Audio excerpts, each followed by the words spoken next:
Good afternoon everyone, सत श्री अकाल जी साਰਿਆਂ ਨੂੰ। ਸਟਾਰਟ ਕਰਦੇ ਹਾਂ ਅੱਜ ਦੇ ਨਿਊਜ਼ਪੇਪਰ ਦਾ ਫੁੱਲ ਐਨਾਲਿਸਿਸ।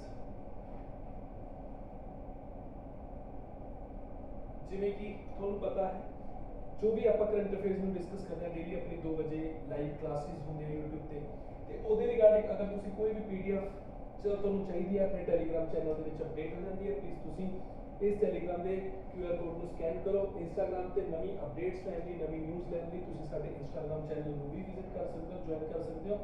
ਤੇ ਦੇਰ ਨਾ ਕਰਦੇ ਹੋਏ ਸਟਾਰਟ ਕਰਦੇ ਹਾਂ ਆਪਾਂ ਆਪਣੇ ਅੱਜ ਦੇ ਟੌਪਿਕ।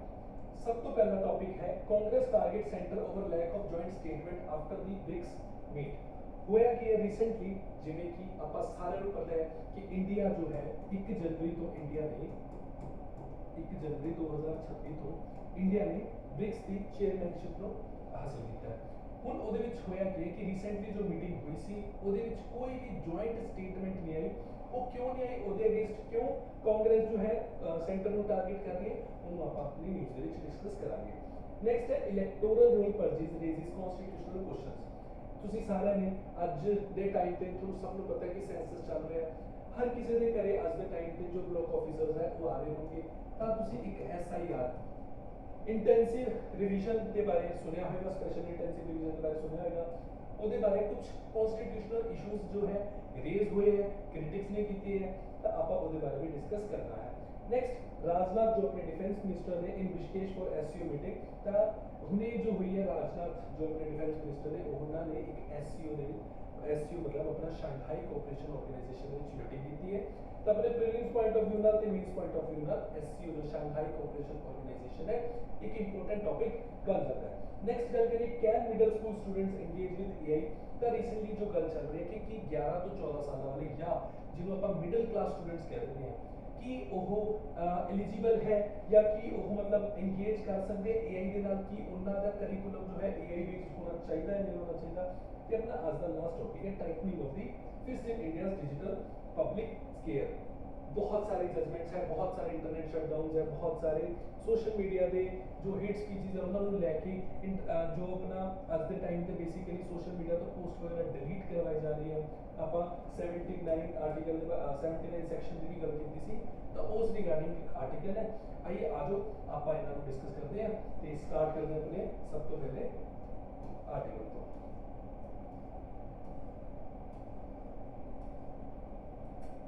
तो सब तो पहला आर्टिकल है अपना electoral roll purchase and constitutional questions. Recently होया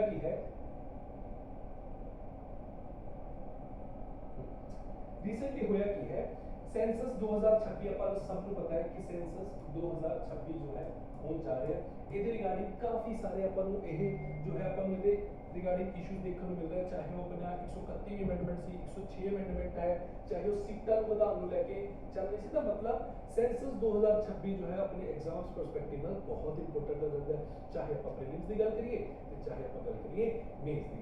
ਤਾਂ ਹੋਇਆ ਕੀ ਹੈ ਸੈਂਸਸ 2026 ਦੇ ਵਿੱਚ ਇੱਕ ਡਰਾਈਵ ਚੱਲ ਰਹੀ ਹੈ। ਉਹ ਡਰਾਈਵ ਕੀ ਹੈ? Special intensive revision. I hope तुम इस बारे तुसी सुनिया होगा, नहीं सुनिया होगा तो आप डिस्कस करते हैं कि स्पेशल इंटेंसिव रिवीजन है कि बेसिकली जो अपना RPA एक्ट है वो मैंडेट करता है कि हर जो इलेक्शंस होनी है उदू पहला जो थोड़ा इलेक्टोरल रोल है ना, इलेक्टोरल रोल होता है ਜਿਹਦੇ ਵਿੱਚ ਆਪਣੇ ਜੋ ਵੀ ਵੋਟਰਸ ਨੇ ਉਹਨਾਂ ਦਾ ਨਾਮ ਪਤਾ ਸਾਰਾ ਕੁਝ ਹੈ ਜੋ ਹੈ ਕਿਹੜੀ ਕਨਸਟੀਟੂਐਂਸੀ ਤੋਂ ਹੈ, ਕਿਹੜੇ ਵਾਰਡ ਦੇ ਵਿੱਚ, ਬੇਸਿਕਲੀ ਤੁਹਾਨੂੰ ਸਭ ਚੀਜ਼ਾਂ ਪਤਾ ਹੁੰਦੀਆਂ। ਤਾਂ ਇਲੈਕਟੋਰਲ ਰੋਲ ਨੂੰ ਰਿਵੀਜ਼ਨ ਇਹ ਆਪਣੀ ਇੱਕ ਜੋ RPA ਐਕਟ ਹੈ ਮੈਂਡੇਟ ਕਰਦਾ ਹੈ ਕਿ ਹਰ ਇਲੈਕਸ਼ਨਸ ਤੋਂ ਪਹਿਲਾਂ ਨਾ ਕਿ ਇਲੈਕਟੋਰਲ ਰੋਲ ਦੀ ਰਿਵਿਜ਼ਿਟ ਹੋਣੀ ਚਾਹੀਦੀ ਹੈ ਜਾਂ ਰੀ-ਐਗਜ਼ਾਮਿਨਿੰਗ ਹੋਣੀ ਚਾਹੀਦੀ ਹੈ। ਬਟ ਇਹ ਚੀਜ਼ਾਂ ਹਰ ਉਹਦੇ ਵਿੱਚ ਨਹੀਂ ਪੋਸੀਬਲ ਹੁੰਦੀਆਂ। ਤੇ ਇਸ ਵਾਰ ਕੀ ਹੋ ਰਿਹਾ ਹੈ ਕਿ ECI ਨੇ ਕੰਡਕਟ ਕਰਵਾਈ ਹੈ ਸਪੈਸ਼ਲ ਇੰਟੈਂਸਿਵ ਰਿਵੀਜ਼ਨ। ਇਹ ਹੁੰਦਾ ਕੀ ਹੈ ਸਪੈਸ਼ਲ ਇੰਟੈਂਸਿਵ ਰਿਵੀਜ਼ਨ ਦੇ ਵਿੱਚ ਕੀ ਹੈ ਇਲੈਕਟੋਰਲ ਰੋਲ ਨੂੰ ਬਹੁਤ ਸਾਰੇ ਉਹਦੇ ਵਿੱਚ ਚਾਹੇ ਇਨਕਲੂਜਨਸ ਕਰਨੇ ਹੋ, ਚਾਹੇ ਡਿਲੀਸ਼ਨਸ ਕਰਨੇ ਹੋ ਜਾਂ ਕੁਝ ਹੋਰ ਵੀ ਮੋਡੀਫਿਕੇਸ਼ਨਸ ਕਰਨੀਆਂ ਹੋ ਇਲੈਕਟੋਰਲ ਰੋਲ ਦੇ ਵਿੱਚ। ਯਾਦ ਰੱਖਣਾ ਹੈ ਕਿ ਇਹ ਹਰ ਸਾਲ ਹੋ ਰਿਹਾ, ਹਰ 5 ਸਾਲ ਬਾਅਦ ਹੋ ਰਿਹਾ ਨਹੀਂ। ਲਾਸਟ ਜੋ ਸੀ ਇਹ 2004 ਵਾਲੀ ਇਲੈਕਸ਼ਨਸ ਦੇ ਪਹਿਲਾਂ ਹੋਇਆ ਸੀ। स्पेशल इंटेंसिव रिवीजन ਦੇ ਵਿੱਚ ਕੀ ਹੈ, ਜਿੰਨੇ ਵੀ ਲੋਕ ਆਪਣੀ ਪਲੇਸ ਤੋਂ ਚਲੇ ਗਏ, ਠੀਕ ਹੈ, ਉਹਨਾਂ ਦਾ ਨਾਮ, ਨਵੇਂ ਜੋ ਆਉਣਗੇ ਉਹਨਾਂ ਦਾ ਨਾਮ, ਜਿਨ੍ਹਾਂ ਨੇ ਮਾਈਗ੍ਰੇਟ ਕਰ ਲਿਆ ਉਹਨਾਂ ਦਾ ਨਾਮ ਪਹਿਲਾਂ ਵਾਲੀ ਕਨਸਟੀਟੂਐਂਸੀ ਚੋਂ ਡਿਲੀਟ ਕਰਕੇ ਨਵੀਂ ਵਾਲੀ ਕਨਸਟੀਟੂਐਂਸੀ 'ਚ ਐਡ ਕਰਨਾ, ਜਾਂ ਜਿਨ੍ਹਾਂ ਦੀ ਡੈਥ ਹੋ ਚੁੱਕੀ ਹੈ, ਆਲਰੇਡੀ ਡਿਸੀਜ਼ਡ ਹੋ ਚੁੱਕੇ ਉਹਨਾਂ ਦੇ ਨਾਮ ਕੱਟਣੇ। बेसिकली एक बहुत वड्डी ड्राइव है जिहदे विच कीता की है कि इस पूरे इलैक्टोरल रोल नूं इन्हां ने रिवाइज करने की जो है प्रोविजन रखी है। हुण हो की रहा, बहुत सारे इहदे विच आपां देखण नूं मिल रहा कि वोटर्स दे नाम जो है डिलीट हो चुके, ठीक है, उहदे बारे ही जो है इस आर्टिकल है। इहदे विच कहा कि गया है कि लॉजिकल डिस्क्रिपेंसी दे नेम ते लॉजिकल डिस्क्रिपेंसी के नेम पे बेसिकली इन्हों डिवाइड किया गया। अगर आप शुरू तो शुरू गल करिए, ठीक है, तो सब तो पहला आप SIR करवा लिए। SIR होंगी कि मतलब स्पेशल इंटेंसिव रिवीजन किवें होएगी। सपोज करो तुसी एक प्लेस ते हो, तुसी अगर ਉਹਦੇ ਵਿੱਚ ਤੁਸੀਂ ਨਵੇਂ ਹੁਣੇ ਜੋ ਹੈ 18 ਸਾਲਾਂ ਦੇ ਹੋਏ ਹੋ ਤਾਂ ਤੁਹਾਡਾ ਨਾਮ ਐਡ ਕੀਤਾ ਜਾਏਗਾ। ਸਪੋਜ਼ ਕਰੋ ਤੁਹਾਡੇ ਨੌਨ ਦੇ ਵਿੱਚ ਕੋਈ ਡਿਸੀਜ਼ ਹੈ, ਡੈਡ ਹੋ ਗਿਆ, ਠੀਕ ਹੈ, ਡੈਥ ਹੋ ਗਈ, ਉਹਨਾਂ ਦਾ ਨਾਮ ਡਿਲੀਟ ਕੀਤਾ ਜਾਊਗਾ। ਤੁਸੀਂ ਇੱਕ ਸਟੇਟ ਤੋਂ ਜਾ ਕੇ ਦੂਜੀ ਸਟੇਟ ਦੇ ਵਿੱਚ ਪਰਮਾਨੈਂਟ ਰਹਿਣ ਲੱਗੇ ਤਾਂ ਇੱਧਰ ਵਾਲੀ ਜੋ ਇਲੈਕਟੋਰਲ ਰੋਲ ਸੀ, ਇਸ ਕਨਸਟੀਟੂਐਂਸੀ ਦਾ ਇਲੈਕਟੋਰਲ ਰੋਲ ਸੀ, ਉਹਦੇ ਵਿੱਚ ਤੁਹਾਡਾ ਨਾਮ ਡਿਲੀਟ ਹੋ ਗਿਆ ਤੇ ਨਵੀਂ ਵਾਲੀ ਦੇ ਵਿੱਚ ਐਡ ਕੀਤਾ ਜਾਊ। ਹੁਣ ਸਭ ਤੋਂ ਵੱਡਾ ਕੁਐਸਚਨ ਆਉਂਦਾ ਹੈ ਕਿ ਇਹਨੂੰ ਜੋ ਹੈ जो थोड़ी उत्थे रहन की रेजिडेंसी होएगी उन्होंने प्रूव कौन करूगा। तो बेसिकली जो SIR है ਇਹਦੇ ਵਿੱਚ ਚਾਹੇ ਤੁਹਾਡੇ ਵੋਟਰ ਆਈਡੀ ਹੋ, ਚਾਹੇ ਤੁਹਾਡਾ ਆਧਾਰ ਕਾਰਡ ਹੋਵੇ ਜਾਂ ਹੋਰ ਵੀ ਜੋ ਡਾਕੂਮੈਂਟਸ ਹੋਣ, ਠੀਕ ਹੈ, ਇਹਨਾਂ ਦੇ ਬਿਹਾਫ ਤੇ ਜੋ ਹੈ ਥੋੜੀ ਸਪੈਸ਼ਲ ਇੰਟੈਂਸਿਵ ਰਿਵੀਜ਼ਨ ਕੀਤੀ ਜਾ ਰਹੀ ਹੈ। ਬਟ ਉਰੇ ਸਭ ਤੋਂ ਵੱਡਾ ਕੁਐਸਚਨ ਆਉਂਦਾ ਹੈ ਕਿ ਅਗਰ ਤੁਸੀਂ ਇਲੈਕਟੋਰਲ ਰੋਲ ਨੂੰ ਰਿਵਾਈਜ਼ ਕਰਨਾ ਹੈ, ਅਗਰ ਤੁਸੀਂ ਸਪੈਸ਼ਲ ਇੰਟੈਂਸਿਵ ਰਿਵੀਜ਼ਨ करनी है ਤਾਂ ਜੋ ਡਾਕੂਮੈਂਟਸ ਦੀ ਰਿਕੁਆਇਰਮੈਂਟ ਹੋगी वो डॉक्यूमेंट्स कुछ डिफाइंड होंगे, ठीक है, केड़े डॉक्यूमेंट्स बनने जा सकते हैं, थोड़ा रेजिडेंट का थोड़ा सिटीजनशिप का प्रूफ दे सकते हैं, वो डॉक्यूमेंट्स लिखे होने चाहिए किते ना किते। तो इसे आर्टिकल दे विच यही एक क्वेश्चन उठाया गया है कि जेड़े ये डॉक्यूमेंट्स है वो काम कीदा सी देन दा मिनिस्ट्री ऑफ होम अफेयर्स दा। बट आर्टिकल दे विच यही कहा गया कि मिनिस्ट्री ऑफ होम अफेयर ने अज तक इदां दे कोई डॉक्यूमेंट की लिस्ट ही नहीं जारी की जो थोड़ी रेजिडेंसी को प्रूव करे। मतलब जिहदे बेसिस ते थोड़े नाम कड्डे जा रहे हैं, थोड़े नाम पाए जा रहे हैं, थोड़े नाम चेंज किए जा रहे हैं, उन्हां डॉक्यूमेंट्स की लिस्ट जो officially ministry of home affairs ने रिलीज करनी सी वो तो अज तक मिनिस्ट्री ऑफ होम अफेयर्स ने रिलीज ही नहीं की। तो ECI का काम की है, ECI का काम है कि वोटर की लिस्ट को रिवाइज करना, ना कि नवे डॉक्यूमेंट्स देने जिहदे बेसिस ते SIR होगी। आई होप तुहानू मुद्दा समझ आ रहा होगा। SIR हो रही है, SIR जेडे डॉक्यूमेंट्स पे हो रही है वो डॉक्यूमेंट की एक लिस्ट होनी चाहिए कि इन्ना डॉक्यूमेंट्स के बेसिस पे ही थोड़ी रेजिडेंसी मनी जाऊगी। बट जो वो डॉक्यूमेंट्स है वो देने की नहीं सी मिनिस्ट्री ऑफ होम अफेयर्स ने, अज तक मिनिस्ट्री ऑफ होम अफेयर्स ने इदां दे डॉक्यूमेंट्स की कोई लिस्ट नहीं जारी की। तो ECI जिहदा काम सिर्फ रिवाइज करन दा है वो किवें डिसीजन ले रही है कि केड़ा डॉक्यूमेंट मन्निया जाऊगा, केड़ा डॉक्यूमेंट नहीं मन्निया जाऊगा।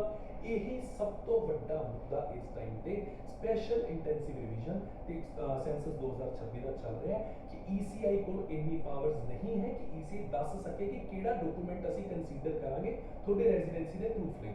तो ये चीज बहुत बड़ा एक कॉन्स्टिट्यूशन ते इशू लेके आता है कि जो आर्टिकल 324 है वो इलेक्शन कमीशन को सिर्फ रिवीजन पावर्स देता है, डॉक्यूमेंट डेफिनेशन पावर्स कॉन्स्टिट्यूशन जो है या आर्टिकल 324 है वो इलेक्शन कमीशन को नहीं मिलता। तो इलेक्शन कमीशन जो इन्ने लोगों के नाम डिलीट कर रही है वो किस बिहाफ पे कर रही है। तो जो इस तो पूछा गया कि तुसी किस बिहाफ पे इन्ना लोगों के नाम डिलीट किए है, तो इन्होंने कहा जी ये लॉजिकल डिस्क्रिपेंसी सी। हुण ਇਹਦਾ मतलब की होया, ECI ने ਇਹਦਾ मतलब नहीं दसिया, सिंपल एक नॉर्मल एक वर्ड देता कि लॉजिकल डिस्क्रिपेंसी। तो इत्थे ही क्रिटिक्स आर्ग्यू कर रहे हैं कि जो तुसी वोटर्स आप डेमोक्रेसी किदे बेस्ड है, फ्रेंचाइजी ते, फ्रेंचाइजी ही तुसी आपदी मर्जी नाल चेंज कर रहे हो, आपदे कोई जो SOPs है ਉਹਦੇ ਨਾਲ फॉलो नहीं हो रहे, तो तुसी डेमोक्रेसी इंश्योर किवें करोगे। पर आ लॉजिकल डिस्क्रिपेंसी ਦਾ मतलब की होया, स्पेशल इंटेंसिव रिवीजन ਦੇ ਵਿੱਚ जो अपना रिप्रेजेंटेशन ऑफ पीपल एक्ट 1950 है ਉਹਦੇ ਵਿੱਚ ਸਪੈਸ਼ਲ ਇੰਟੈਂਸਿਵ ਰਿਵੀਜ਼ਨ ਦੀ ਪ੍ਰੋਵੀਜ਼ਨ ਹੈ ਪਲੱਸ ਉਹਦੇ ਵਿੱਚ ਕੀ ਲਿਖਿਆ ਗਿਆ ਹੈ ਕਿ SIR ਦੇ ਵਿੱਚ ਅਗਰ ਤੁਸੀਂ ਕੋਈ ਨਾਮ ਡਿਲੀਟ ਕਰ ਰਹੇ ਹੋ ਤੁਹਾਨੂੰ ਉਹਦਾ ਪਾਰਟਿਕੂਲਰ ਪਰਪਸ ਦੇਣਾ ਪਊਗਾ ਕਿ ਇਸ ਬੰਦੇ ਦਾ ਨਾਮ ਕਿਉਂ ਡਿਲੀਟ ਹੋਇਆ ਹੈ ਇਹ ਮਾਈਗ੍ਰੇਟ ਹੋਇਆ ਹੈ ਇਹ ਕਿਸੇ ਹੋਰ ਸਟੇਟ 'ਚ ਚਲਾ ਗਿਆ ਇਹ ਮਰ ਗਿਆ ਇਹ ਹਲੇ 18 ਸਾਲਾਂ ਦੇ whatever the case you have to give the reason but SIR ਦੇ ਵਿੱਚ ਜੋ ਰੀਜ਼ਨ ਦੇ ਪ੍ਰੋਵੀਜ਼ਨ ਹੈ ਉਹਨੂੰ ਨਾ ਫੋਲੋ ਕਰਦੇ ਹੋਏ ECI ਨੇ ਕੀ ਕਿਹਾ ਕਿ ਇਹ ਤਾਂ ਲੌਜੀਕਲ ਡਿਸਕ੍ਰਿਪੈਂਸੀ ਹੈ ਇੰਨੇ ਲੋਕਾਂ ਦੇ ਨਾਮ ਡਿਲੀਟ ਕਰਤੇ ਸਿਰਫ ਇੱਕ ਵਰਡ ਯੂਜ਼ ਕਰਕੇ ਲੌਜੀਕਲ ਡਿਸਕ੍ਰਿਪੈਂਸੀ ਇਸ ਲਈ ਸਾਰਾ ਮੁੱਦਾ ਚੱਲ ਰਿਹਾ ਹੈ ਆਈ ਹੋਪ ਤੁਹਾਨੂੰ ਇਹ ਚੀਜ਼ ਸਮਝ ਆਈ ਹੋਵੇਗੀ ਗੱਲ ਕਰਦੇ ਹਾਂ ਆਪਾਂ ਆਪਣੇ ਟੌਪਿਕ ਦੀ recently होया की है significant controversy आई है emerged regarding special intensive revision of electoral rolls it is alleged that 91 lakh in West Bengal and 64 lakh in Bihar were removed from the voter list under the uncodified category of logical discrepancy जो मैं ਤੁਹਾਨੂੰ ਹੁਣੇ ਦੱਸਿਆ ਕਿ ਤੁਹਾਨੂੰ special intensive revision ਕਰਦੇ ਵਕਤ ਇੱਕ ਰੀਜ਼ਨ ਦੇਣਾ ਪਊਗਾ ਉਹ ਰੀਜ਼ਨ ਨਾ ਦੇ ਕੇ ਇਹਨਾਂ ਨੇ ਕੀਵਰਡ ਯੂਜ਼ ਕਰਤਾ logical discrepancy this has sparked the debate on the jurisdiction of the election commission की election commission ਕੋਲੋਂ ਇਦਾਂ ਦੀ jurisdiction ਸੀ ਜਿਨ੍ਹਾਂ ਦੇ ਬਿਹਾਫ ਤੇ ਇਹ ਨਾਮ ਡਿਲੀਟ ਕਰ ਲਈਏ ठीक है आर्टिकल 326 आर्टिकल 326 की है हर पर्सन को जो भी सिटीजन ऑफ इंडिया 18 साल तो बड़ा है ਉਹਦੇ ਕੋਲ ਰਾਈਟ ਹੈ to be registered as a voter conflict ਕੀ ਹੈ citizenship law is administered by the union home ministry कि जो सिटीजनशिप लॉ होएगा उनको कौन एडमिनिस्टर करेगा यूनियन होम मिनिस्ट्री पर क्रिटिक्स की आर्ग्यू कर रहे हैं कि ECI has the exceeded its jurisdiction by independently determining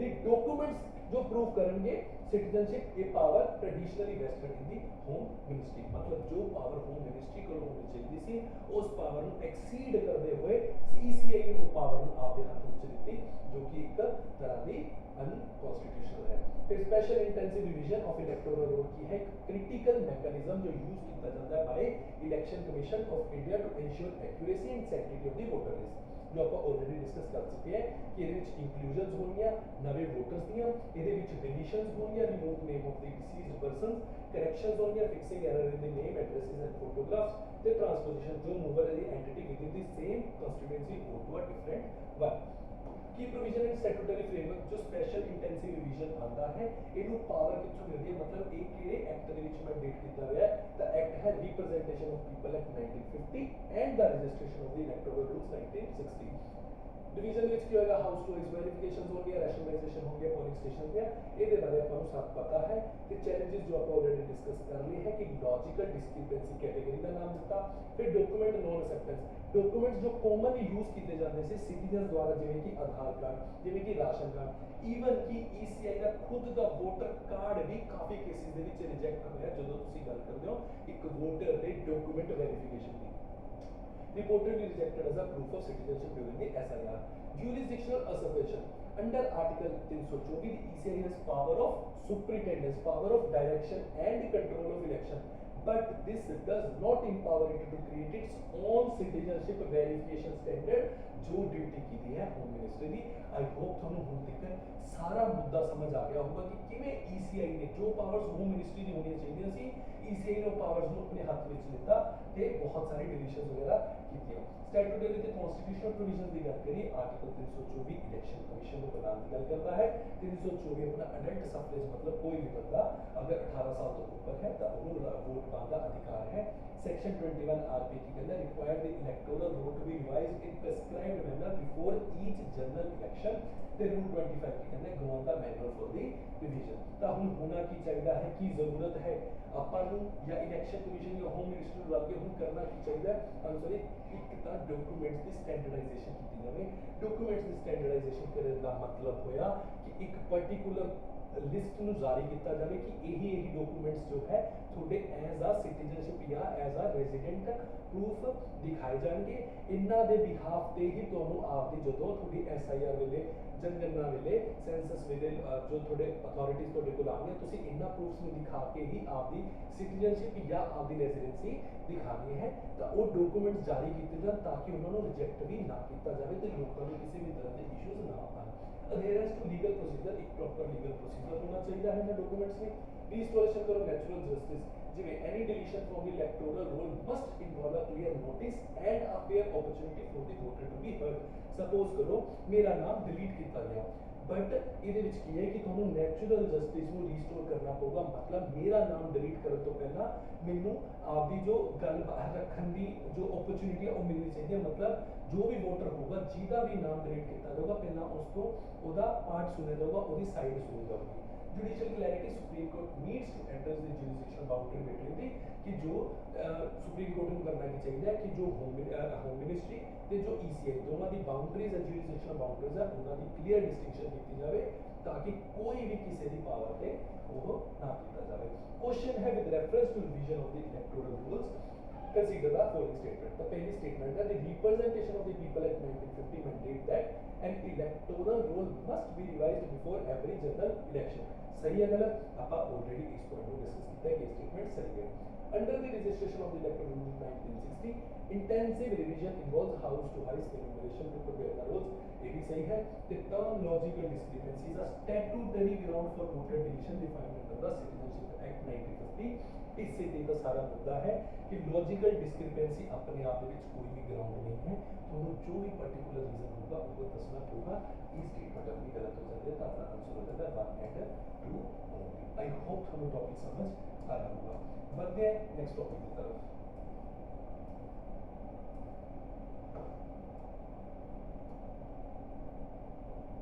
next है SCO defence ministers meeting Rajnath Singh in Rishikesh. तो रिसेंटली होया कि है राजनाथ सिंह जी ने उन्हें अपनी जो है डिफेंस मिनिस्टर्स की मीटिंग हुई है ऋषिकेश के सब तो पहला पॉइंट ऋषिकेश की है किर्गिस्तान के ते 27 अप्रैल ਨੂੰ डिफेंस मिनिस्टर राजनाथ सिंह की मीटिंग हुई है ऋषिकेश के to attend the Shanghai cooperation defence ministers meeting. ਇਹ ਵਿਜ਼ਿਟ ਪਾਈਵਟਲ ਸੀ ਤਾਂ ਕਿ ਰੀਜਨਲ ਦੀ ਸਿਕਿਉਰਿਟੀ ਨੂੰ ਲੈ ਕੇ ਹੋਰ ਮੁੱਦਿਆਂ ਨੂੰ ਛੇੜਿਆ ਜਾਵੇ, ਉਹਨਾਂ ਨੂੰ ਲੈ ਕੇ ਜੋ ਵੀ ਵੈਸਟ ਏਸ਼ੀਆ ਕ੍ਰਾਈਸਿਸ ਚੱਲ ਰਿਹਾ ਹੈ ਉਹਦੇ ਵਿੱਚ ਇੰਡੀਆ ਦੀ ਸੇਫਟੀ ਜਾਂ ਪੂਰੇ ਏਸ਼ੀਆ ਦੀ ਸੇਫਟੀ ਨੂੰ ਲੈ ਕੇ ਆਪਾਂ ਮੈਜਰਸ ਲਈਏ, ਉਸੇ ਰਿਗਾਰਡਿੰਗ ਹੀ ਇਹ ਮੀਟਿੰਗ ਸੀ। ਇਹਦੇ ਵਿੱਚ ਹਾਈ ਲੈਵਲ ਡਾਇਲੌਗਸ ਹੋਇਆ। ਇੰਡੀਆ ਦਾ ਸਟਾਂਸ ਕੀ ਸੀ? ਇੰਡੀਆ ਨੇ ਫਿਰ ਆਪਣਾ ਸੇਮ ਸਟਾਂਸ ਰੱਖਿਆ ਕਿ ਅਸੀਂ ਜ਼ੀਰੋ ਟੋਲਰੈਂਸ ਦਿਖਾਵਾਂਗੇ ਆਪਦੀ ਕਿਹਨੂੰ ਲੈ ਕੇ? ਆਪਦੀ ਟੈਰਰਿਜ਼ਮ ਤੇ ਐਕਸਟ੍ਰੀਮਿਜ਼ਮ ਨੂੰ ਲੈ ਕੇ। ਹੁਣ ਗੱਲ ਕਰਦੇ ਹਾਂ ਸ਼ਾਂਘਾਈ ਕੋਆਪਰੇਸ਼ਨ ਆਰਗੇਨਾਈਜੇਸ਼ਨ ਦੀ। बहुत बार पेपर ਦੇ ਵਿੱਚ ਇਹਦੇ ਪ੍ਰੀਲਿਮਸ ਦੇ ਵਿੱਚ ਚਾਹੇ ਗੱਲ ਕਰੀਏ ਆਪਾਂ ਮੇਨਸ ਦੇ ਵਿੱਚ ਕੁਐਸਚਨਸ ਪੁੱਛੇ ਗਏ ਆ ਤਾਂ ਆਪਾਂ ਗੱਲ ਕਰਦੇ ਸਭ ਤੋਂ ਪਹਿਲਾਂ ਸ਼ਾਂਘਾਈ ਕੋਆਪਰੇਸ਼ਨ ਬਣਿਆ ਕਦੋਂ ਸੀ? ਸਭ ਤੋਂ ਪਹਿਲਾਂ ਸ਼ਾਂਘਾਈ ਕੋਆਪਰੇਸ਼ਨ ਬਣਿਆ ਕਦੋਂ ਸੀ? ਆਨਸਰ 2001। ਕਿੱਥੇ ਬਣਿਆ ਸੀ? ਸ਼ਾਂਘਾਈ ਚਾਈਨਾ। ਤਾਂ ਇੱਕ ਕੁਐਸਚਨ ਆਪਾਂ ਪ੍ਰੀਲਿਮਸ ਦਾ ਯਾਦ ਰੱਖਣਾ ਹੈ ਕਿ ਸ਼ਾਂਘਾਈ ਕੋਆਪਰੇਸ਼ਨ ਬਣਿਆ ਕਦੋਂ ਸੀ? 2001 ਦੇ ਵਿੱਚ। ਕਿੱਥੇ ਬਣਿਆ ਸੀ? ਆਪਣਾ ਸ਼ਾਂਘਾਈ ਚਾਈਨਾ ਦੇ ਵਿੱਚ। प्रीडिसेसर ਅੱਜ ਦੇ ਟਾਈਮ ਦੇ ਵਿੱਚ ਐਸਸੀਓ ਦੇ ਵਿੱਚ ਕਾਫੀ ਮੈਂਬਰਸ ਹੈ, ਬਟ क्वेश्चन आता है कि सारे मेंबर्स फाउंडर मेंबर सी? नहीं। स्टार्टिंग तो जो अपनी एससीओ सी वो पहला शंघाई 5 के नाम से जानी जाती सी। पहला सिर्फ 5 कंट्री सी जो रिच सी। केड़ी-केड़ी सी? China, Russia, Kazakhstan, Kyrgyzstan, Tajikistan. मतलब सेंट्रल एशिया की जो 5 कंट्रीज है ਉਹਦੇ ਵਿੱਚੋਂ 3 कंट्रीज ਦੇ ਵਿੱਚ ਸੀ। केड़ी-केड़ी? कजाकिस्तान, किर्गिस्तान ਤੇ ताजिकिस्तान। केड़ी-केड़ी नहीं रही? उज्बेकिस्तान ਤੇ तुर्कमेनिस्तान। ਤੇ ਹੋਰ ਕਿਹੜੀ ਹੈ? ਚਾਈਨਾ ਤੇ ਰਸ਼ੀਆ। ਪਹਿਲਾਂ ਐਸਸੀਓ ਨਹੀਂ ਹੁੰਦਾ ਸੀ, ਪਹਿਲਾਂ ਸ਼ਾਂਘਾਈ 5 ਹੁੰਦੀ ਸੀ। ਆਪਾਂ ਕੰਟਰੀਜ਼ ਦੇਖ ਲਈਆਂ, ਪਰ ਅਗਰ ਆਪਾਂ ਗੱਲ ਕਰੀਏ ਅੱਜ ਦੀ ਤਾਂ ਇੱਕ ਅਗਰ ਇਹਨੂੰ ਯਾਦ ਕਰਨਾ ਹੋਵੇ ਤਾਂ ਕਿਵੇਂ ਯਾਦ ਕਰਨਾ ਹੈ? ਤਾਂ ਸੈਂਟਰਲ ਏਸ਼ੀਆ ਦੀ 5 ਕੰਟਰੀਜ਼ ਹੈ। ਕਿਹੜੀ-ਕਿਹੜੀ?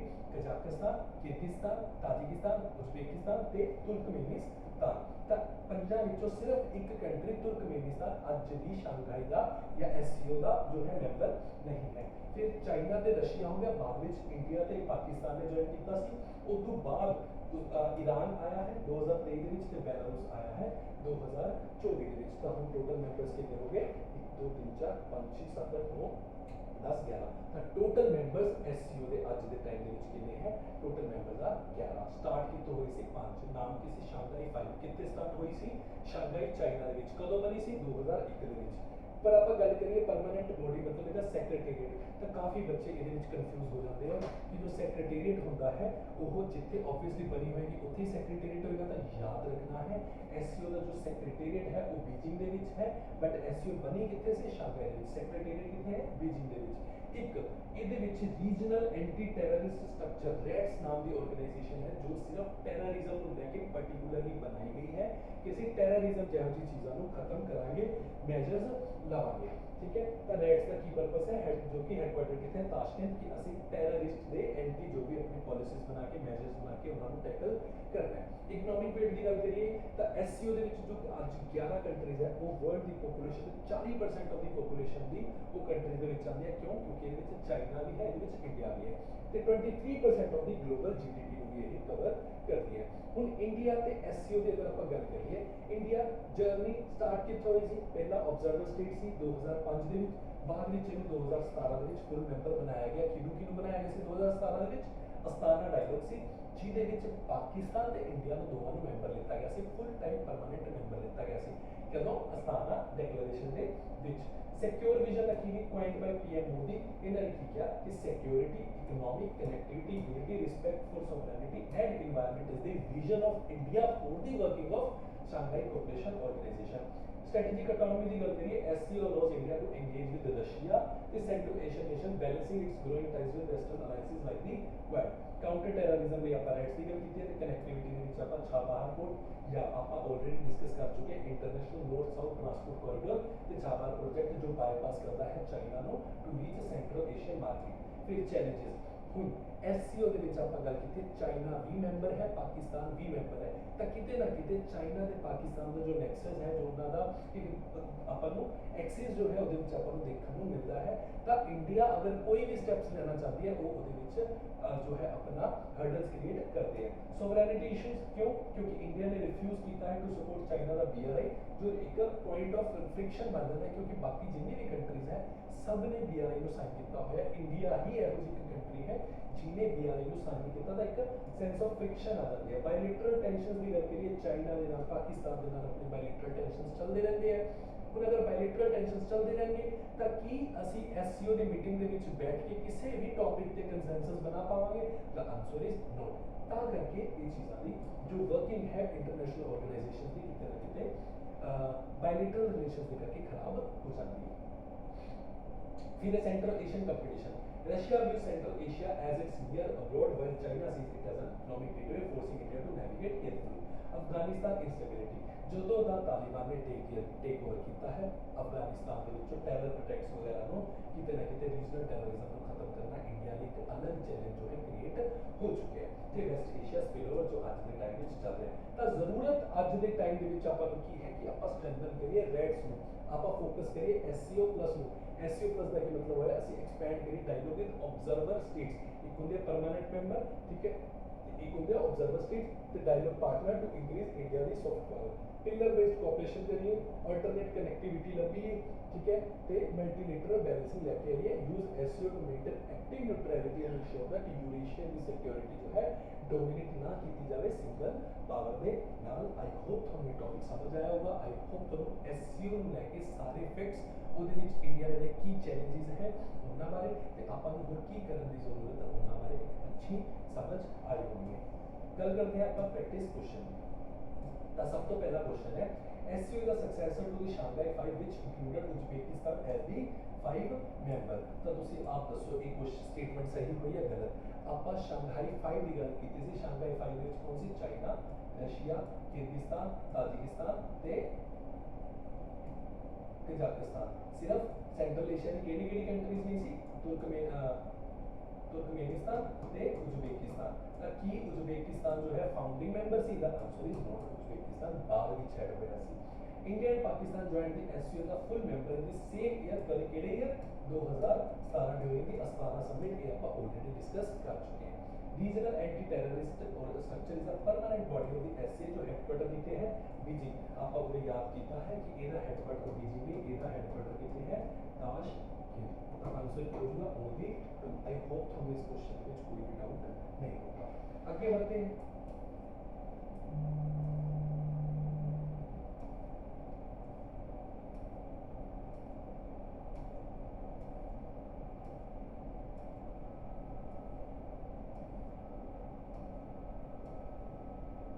2026 ब्रिक्स प्लस मीटिंग। ये टॉपिक भी बहुत इंपॉर्टेंट है। रिसेंटली होया कि ब्रिक्स प्लस की मीटिंग हुई है।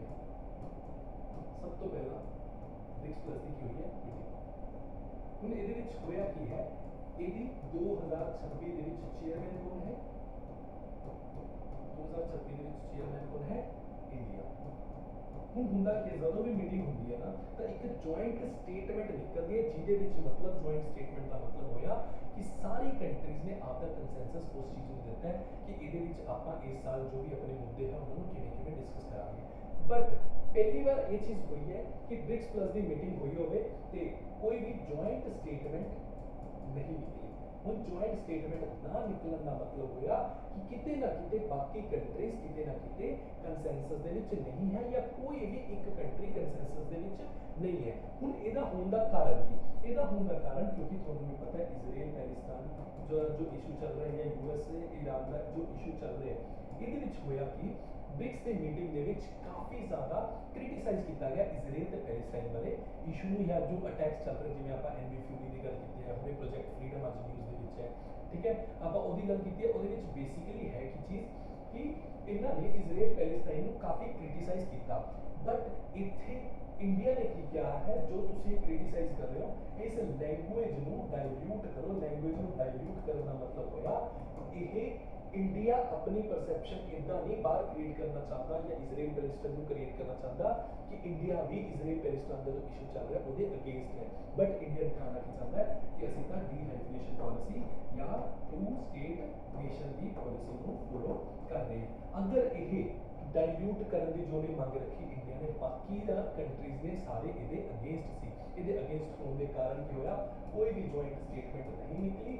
ਤਾਂ ਇਹਦੇ ਰਿਗਾਰਡਿੰਗ ਹੋਇਆ ਕੀ ਹੈ, ਬਹੁਤ ਸਾਰੀ ਕੰਟਰੀਜ਼ ਨੇ ਇਸ ਨੂੰ ਅਗੇਂਸਟ ਕੀਤਾ ਹੈ।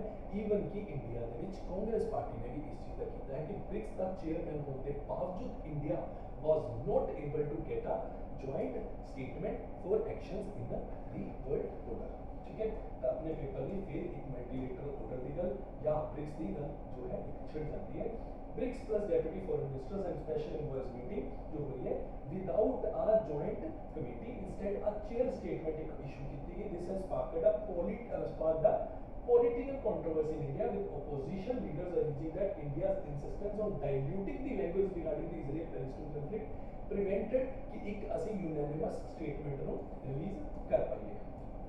ठीक है, lack of joint statement है, allegation C dilution the opposing voices ने कहा, जिन्हें कि Russia, China, Brazil, south Africa, Egypt, Ethiopia, Indonesia, UAE, Iran उन्होंने रिफॉर्म किया कि जो इंडिया की एक डिमांड है सॉफ्ट एंड स्टांस वाली ये किते ना किते अनअक्सेप्टेबल है। गवर्नमेंट का की स्टैंड सी, ऑफिशियल सोर्सेज मेंटेन दैट कि lack of consensus was due to the sharp differences among several member states, not just India। कि जो joint statement नहीं हुई ਇਹਦੇ ਵਿੱਚ ਕਾਫੀ ਸਾਰੇ ਇਸ਼ੂ ਸੀ, ਸਿਰਫ ਇੰਡੀਆ ਕਰਕੇ ਨਹੀਂ ਹੋਇਆ। ਤਾਂ ਇਹ ਵੀ ਗਵਰਨਮੈਂਟ ਦਾ ਆਫੀਸ਼ੀਅਲ ਸਟੈਂਡ ਹੈ। ਹੁਣ ਗੱਲ ਕਰਦੇ ਆਪਾਂ ਬ੍ਰਿਕਸ ਦੇ ਐਵੋਲੂਸ਼ਨ ਦੀ। ਸਭ ਤੋਂ ਪਹਿਲਾਂ ਅਗਰ ਆਪਾਂ ਬ੍ਰਿਕਸ ਦੀ ਗੱਲ ਕਰੀਏ ਤਾਂ ਬ੍ਰਿਕਸ ਟਰਮ ਕਿਨੇ ओरिजिनेट ਕੀਤਾ ਸੀ 2001 ਦੇ ਵਿੱਚ ਜਿਮ ਔਰ ਨੀਲ। यूपीएससी ਦੇ ਵਿੱਚ ਪਤਾ ਨਹੀਂ ਕਈ ਤਾਂ पीसीएस ਦੇ ਵਿੱਚ ਇੱਕ ਕੁਐਸਚਨ ਪੁੱਛਿਆ ਗਿਆ ਕਿ brick term was coined in 2001 by gym और नील to describe the fast growing economies। ਦਾ ਮਤਲਬ ਬ੍ਰਿਕਸ ਦੇ ਵਿੱਚ ਉਹ ਸਾਰੀ ਇਕਨੋਮੀਜ਼ ਹੋਣਗੀਆਂ ਜੋ ਫਾਸਟ ਗਰੋਇੰਗ ਡਿਵੈਲਪਿੰਗ ਇਕਨੋਮੀਜ਼ ਹੈ। ओरिजिनल ਮੈਂਬਰ ਦੀ ਗੱਲ ਕਰੀਏ ਤਾਂ ਸਭ ਤੋਂ ਪਹਿਲਾਂ ਇਹ ਬ੍ਰਿਕ ਹੁੰਦਾ ਸੀ ਬ੍ਰਾਜ਼ੀਲ, ਰਸ਼ੀਆ, ਇੰਡੀਆ, ਚਾਈਨਾ। ਸਭ ਤੋਂ ਪਹਿਲਾਂ ਬ੍ਰਿਕਸ ਦੀ ਜੋ ਅੱਜ ਬ੍ਰਿਕਸ ਪਲੱਸ ਹੈ, ਸਭ ਤੋਂ ਪਹਿਲਾਂ ਦੀ ਸ਼ੁਰੂਆਤ ਕਿਵੇਂ ਹੋਈ ਸੀ ਬ੍ਰਿਕ ਤੋਂ, Brazil, Russia, India, China.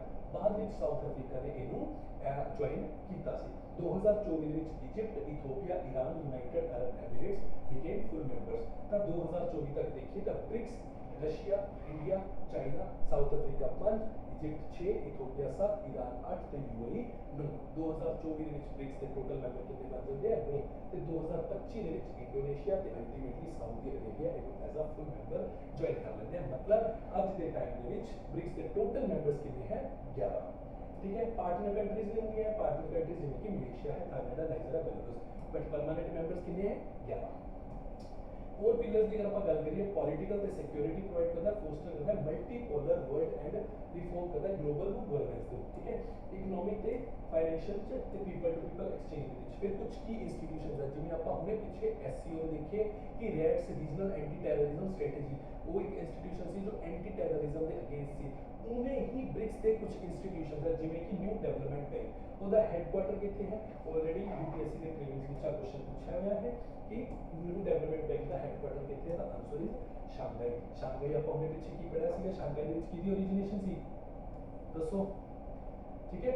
It funds infrastructure and sustainable development project. Contingent reserve system, जिमें कि ਆਪਾਂ IMF ਕੋਲ ਪਹੁੰਚਦੇ ਹਾਂ कि ਸਾਡੇ जो बैलेंस है, ठीक है, वो कितने ना कितने करंट अकाउंट डेफिसिट या साਡਾ बैलेंस क्राइसिस हो रहा है, ਆਪਾਂ लोन ਲੈਣ ਜਾਂਦੇ ਹਾਂ ਤਾਂ सेम ब्रिक्स मेंबर्स ਲਈ एक कंटिजेंट रिजर्व अरेंजमेंट बनाया गया है framework to provide protection against global liquidity pressure ਤੇ करेंसी वोलेटिलिटी।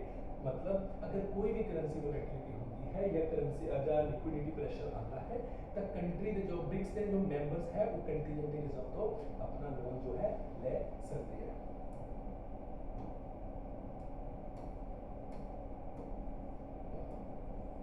ओरिजिनली कौन सी Brazil, Russia, India, China, South Africa new members है, रिसेंट एड्स हुए ते इकोनॉमिक सिग्निफिकेंस ਦੇ ਵਿੱਚ ਦੇਖੀਏ ਤਾਂ 37% of the global GDP, 46% of the world population BRICS country ਦੇ ਵਿੱਚ इंक्लूड ਹੁੰਦੀ है। नेक्स्ट ਆਪਾਂ ਗੱਲ ਕਰੀਏ ਇੰਡੀਆ ਦੀ ਸਟ੍ਰੈਟੇਜਿਕ ਵਿਜ਼ਨ। ਤਾਂ ਇੰਡੀਆ ਨੇ ਜੋ ब्रिक्स ਦਾ ਨਿਮੋਨਿਕ ਸੀ ਉਹਨੂੰ ਰੀਡਿਫਾਈਨ ਕੀਤਾ ਕਿਵੇਂ ਕਿ ब्रिक्स ਦਾ मतलब ਕੀ ਹੈ, building resilience and innovation for cooperation and sustainability. ठीक है, सिग्निफिकेंस इंडिया ने किया कि ग्लोबल साउथ लीडरशिप च अपना इंटरेस्ट बनाने की ये हेल्प करेगा। इकोनॉमिक इंटरेस्ट ते स्ट्रेटेजिक ऑटोनॉमी जो आप ऑलरेडी डिस्कस कर चुके हैं। गल करते हैं कि कंट्रीब्यूशन डिजिटल पब्लिक इंफ्रास्ट्रक्चर दे विच ते हेल्थ सिक्योरिटी काउंटर टेररिज्म दे विच मोटा मोटी इंडिया का काफ़ी अच्छा रोल है ते इंडिया को काफ़ी सारी इन्वेस्टमेंट्स मिल रही हैं। शेयर आप ऑलरेडी कर चुके हैं। 2025 की समिट है रियो डी जेनेरियो ब्राजील दे विच हुई सी। 2026 की प्रेजिडेंसी इंडिया कोलों है ਤੇ new status introduction of the partner country status, ਜਿਵੇਂ ਆਪਾਂ ਮਲੇਸ਼ੀਆ ਵਗੈਰਾ ਦੀ ਐਗਜ਼ਾਮਪਲ ਦੇਖੀ ਸੀ। ਸਟ੍ਰੈਟੇਜਿਕ ਇੰਪਲੀਕੇਸ਼ਨਸ ਕੀ ਹੈ, ਬੈਲੈਂਸਿੰਗ ਐਕਟ ਲੈ ਕੇ ਆਣਾ ਕਿ ਉਹ ਦਿਖਾ ਰਿਹਾ ਇੰਡੀਆ ਇਜ਼ਰਾਈਲ ਪੈਲੇਸਟਾਈਨ ਨਾਲ ਕਿ ਅਸੀਂ ਟੂ ਸਟੇਟ ਨੇਸ਼ਨ ਜਾਂ ਡੀਹਾਈਡ੍ਰੇਸ਼ਨ ਪਾਲਿਸੀ ਨੂੰ ਵੀ ਜੋ ਹੈ ਫੋਲੋ ਕਰਾਂਗੇ। ਰੀਜਨ ਦੀ stability, global south leadership, chairman challenges ਤੇ ਚੈਲੰजेस ਕੀ ਆਲੇ ਦੇ ਵਿੱਚ ਡਾਇਵਰਜੈਂਟ ਇੰਟਰਸਟ, ਹਰ ਕੰਟਰੀ ਦਾ ਆਪਣੇ अलग-अलग इंटरेस्ट है, ताकि कितने ना कितने आप कंसेंसस पे भी नहीं पहुंच पा रहे। फिर कंसेंसस मॉडल है, BRICS operates on consensus, even one country's objection can block the statement, जिਵੇਂ ਹੁਣੇ इंडिया के कारण भी होया है। डोमेस्टिक पॉलिटिकल प्रेशर है, इन्फ्लुएंस ऑफ रशिया चाइना है, एक्सपेंशन क्लेम्स है ते I2U2 वर्सेस ब्रिक्स। इंडिया की involvement western backed middle east group से भी है ते ब्रिक्स ਦੇ ਵਿੱਚ ਹੈ ਜੋ ਕਿਤੇ ਨਾ ਕਿਤੇ ਆਪਣੇ ਆਪ ਦੇ ਵਿੱਚ ਕਨਫਲਿਕਟਿੰਗ ਹੈ। ਤਾਂ ਇੰਡੀਆ ਲਈ ਇੱਕ ਚੈਲੰਜ ਹੈ ਕਿਵੇਂ I2U2 ਤੇ ब्रिक्स ਦੇ ਵਿੱਚ ਪ੍ਰੋਪਰ ਹਾਰਮਨੀ ਮੇਨਟੇਨ ਰੱਖਣਾ ਕਿ ਅਸੀਂ ਅਗਰ ਇਹਦੇ ਫੇਵਰ 'ਚ ਜ਼ਿਆਦਾ ਹੋ ਗਏ ਜਾਂ ਇਹਦੇ ਕਨੀ ਇਨਕਲਾਈਨ ਹੋ ਗਏ ਤਾਂ ਕਿਤੇ ਨਾ ਕਿਤੇ ब्रिक्स ਦੇ ਵਿੱਚ ਹਾਰਮ ਪਹੁੰਚ ਸਕਦਾ ਹੈ। ਪਰ ਅਗਰ ਇਹਦੇ ਹੋ ਗਏ ਤਾਂ ਉਧਰੋਂ ਆਪਾਂ ਨੂੰ ਕੋਈ ਨਾ ਕੋਈ ਹਾਰਮ ਮਿਲ ਸਕਦਾ ਹੈ। होना की चाहिए आप इशू बेस्ड सपोर्ट सिस्टम लेके आइए, मल्टीलेटरल डिप्लोमेसी की यूज करिए चेयर स्टेटमेंट में कि आप एक ऑल व्यूज में रिकॉर्ड करिए। ह्यूमैनिटेरियन फोकस करना होगा, ठीक है, स्ट्रेंथन करिए B2B P2B टाइप्स। एक लास्ट है क्वाइट डिप्लोमेसी, अपन डिप्लोमेसी में बहुत अच्छे तरीके से यूज करना होगा। क्वेश्चन की गल करते हैं।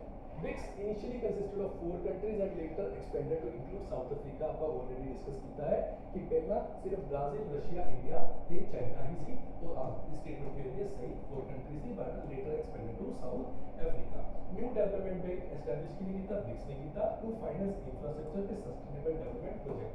बिल्कुल सही है। New development Bank is headquartered in Shanghai, China. तो तुसी इस क्वेश्चन का जवाब जो है कमेंट सेक्शन में मेंशन करना है। आई होप तुम समझ आया होगा।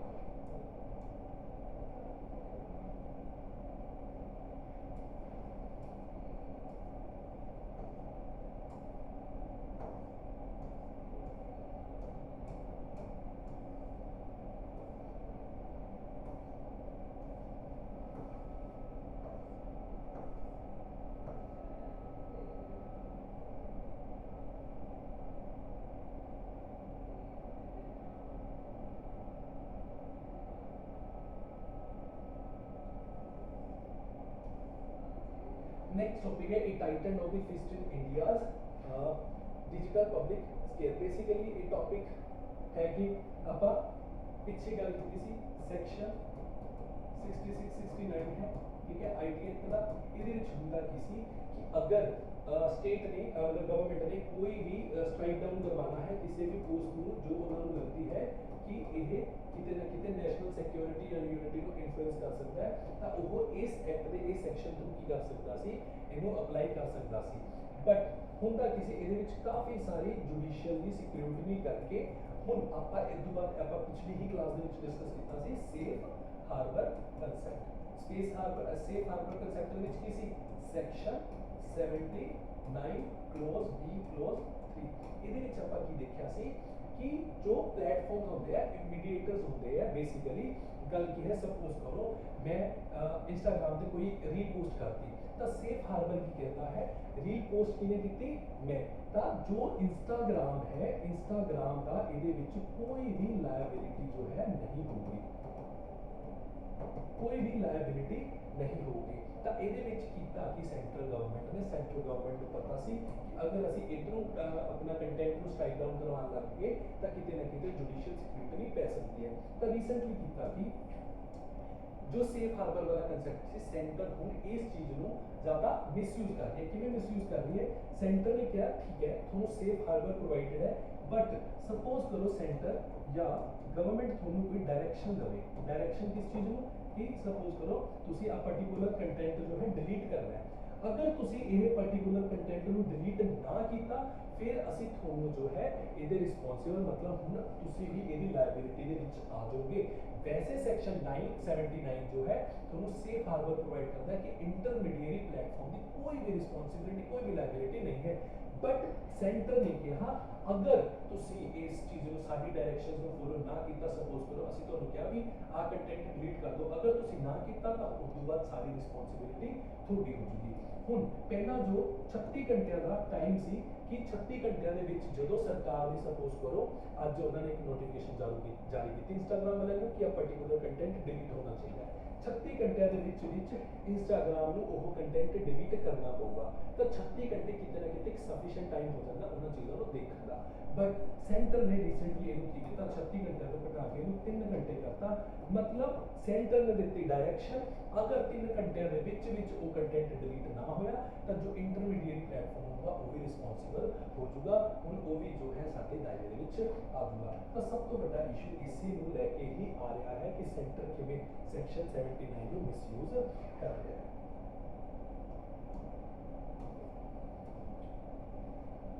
तो रिसेंटली माइटी ने कुछ draft amendments to the Information Technology Act ਦੇ ਵਿੱਚ अमेंडमेंट्स ਕੀਤੀ ਹੈ ਉਹ अमेंडमेंट्स ਕੀ ਦਿਖਾਉਂਦੀ ਹੈ ਸਭ ਤੋਂ ਪਹਿਲਾ अमेंडमेंट ਦੇ ਵਿੱਚ ਕੀ ਹੈ expansion of the executive power the draft requires platform to comply with government issued instructions अगर वो नहीं करते अगर उन्होंने मतलब अपना सेफ हार्बर रिटेन करना है तो उन्होंने गवर्नमेंट दी इंस्ट्रक्शंस ਮੰਨਣੀਆਂ ਹੀ ਪੈਣਗੀਆਂ ਹੁਣ ਇਹਦੇ ਨਾਲ ਇਸ਼ੂ ਕੀ ਹੋ ਰਿਹਾ platform might remove content based on the informal government advisories rather than formal laws of the court orders मतलब होया कि 3 घंटे है ਹੁਣ 3 ਘੰਟਿਆਂ ਦੇ ਵਿੱਚ ਚਾਂਸਸ ਹੈ ਕਿ ਸੋਸ਼ਲ ਮੀਡੀਆ ਕੀ ਕਰੂਗਾ ਸੋਸ਼ਲ ਮੀਡੀਆ ਨੂੰ ਉਹ ਕੰਟੈਂਟ ਜੋ ਇੱਕ ਇਨਫਾਰਮਲ ਗਵਰਨਮੈਂਟ ਦੀ ਐਡਵਾਈਜ਼ਰੀ ਆਈ ਉਹਦੇ ਬੇਸ ਤੇ ਡਿਲੀਟ ਕਰਨਾ ਪਊਗਾ ਉਹਨੂੰ ਕਿਸੇ ਫਾਰਮਲ ਨਾ ਜਾਂ ਕੋਰਟ ਆਰਡਰ ਤੋਂ ਬਿਨਾ ਇਸ ਚੀਜ਼ ਨੂੰ ਹੁਣ ਮੈਂਡੇਟਰੀ ਹੋ ਗਿਆ ਕਿ ਉਹਨੂੰ ਉਹ ਚੀਜ਼ ਫੋਲੋ ਕਰਨੀ ਹੀ ਕਰਨੀ ਪਊਗੀ ਤਾਂ ਆ ਇਸ਼ੂ ਇਹਦੇ ਨਾਲ ਹੋਏਗਾ ਕਿ ਜੋ Shreya Singhal versus union of India ਨੇ ਜੁਡੀਸ਼ਰੀ ਕੇਸ ਵਿੱਚ ਕਿਹਾ ਸੀ ਕਿ ਤੁਹਾਨੂੰ ਕੋਰਟ ਦੇ ਆਰਡਰ ਤੋਂ ਬਿਨਾ ਕਿਸੇ ਦੇ ਵੀ ਮੰਨਣ ਦੀ ਜ਼ਰੂਰਤ ਨਹੀਂ ਉਹ ਕਿਤੇ ਨਾ ਕਿਤੇ ਡਾਇਲੂਟ ਹੁੰਦਾ ਹੈ